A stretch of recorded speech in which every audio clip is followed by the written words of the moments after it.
Renee देकार्ते के शब्दों में। और मेरे मन में हमेशा से ही सच और झूठ के बीच अंतर करना सीखने की जिज्ञासा है। अपने कार्यों में ही अपना रास्ता स्पष्ट रूप से देखने का उत्साह है और इस जीवन में आत्मविश्वास के साथ आगे बढ़ने की विशेष इच्छा रही है।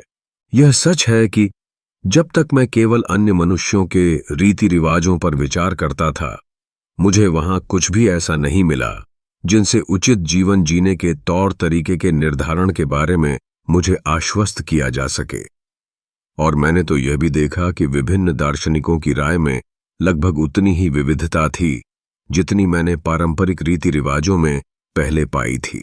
इस प्रकार इससे मुझे सबसे बड़ा लाभ यह हुआ कि कई चीजें देखने पर, जो भले ही हमें बहुत असाधारण और हास्यास्पद लगती हैं, अन्य महान लोगों के बीच आम तौर पर स्वीकार्य और स्वीकृत होने से नहीं चूकती। मैंने किसी भी चीज पर दृढ़ता से विश्वास नहीं करना सीखा जिसके बारे में मैं केवल उदाहरण और रीति रिवाज से ही राजी हुआ था। और इस प्रकार मैंने धीरे धीरे अपने आप को कई त्रुटियों से मुक्त कर लिया जो हमारी प्राकृतिक रोशनी को धूमिल कर सकती हैं और हमें तर्क सुनने में कम सक्षम बना सकती हैं। रेने देकार्ते एक महान दार्शनिक है जिन्हें आधुनिक पाश्चात्य दर्शन के संस्थापक कहा जाता है।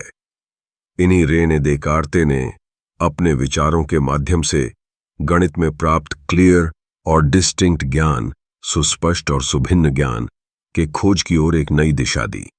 उनके अनुसार सत्य और असत्य के बीच का अंतर पहचानना एक आवश्यक कदम है जो व्यक्ति को अपने जीवन में आत्मविश्वास के साथ आगे बढ़ने का अवसर प्रदान करता है।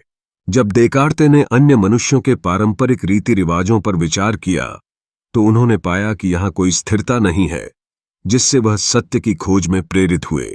उनकी खोज में उन्हें कई दार्शनिकों की भिन्न भिन्न रायें भी मिलीं, जो अक्सर एक दूसरे के विपरीत थीं।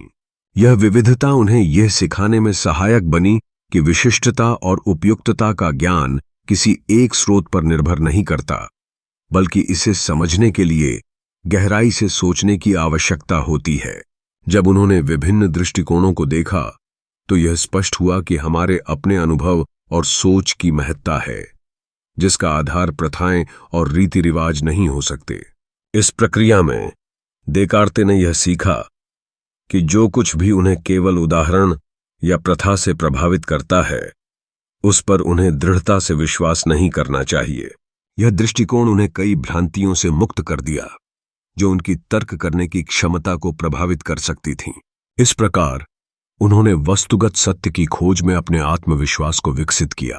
यही नहीं, देकार्ते का यह विचार हमें भी प्रेरित करता है कि हमें अपने विचारों और विश्वासों पर आत्मनिर्भर होना चाहिए। जब हम संस्कारों और परंपराओं से प्रभावित होते हैं तो अपने ज्ञान को आगे बढ़ाने में रुकावट आती है।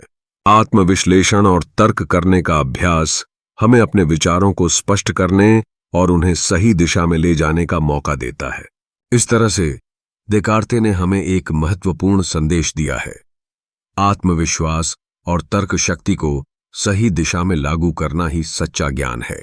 उनके सिद्धांत आज भी जीवन के कई पहलुओं में महत्वपूर्ण हैं और हमें सिखाते हैं कि विचारों की स्वतंत्रता और विचारशीलता के बिना हम सच्चाई से दूर रह सकते हैं।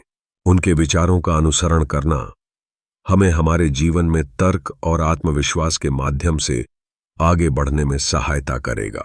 Schroed, René Descartes' book, Discourse on Method.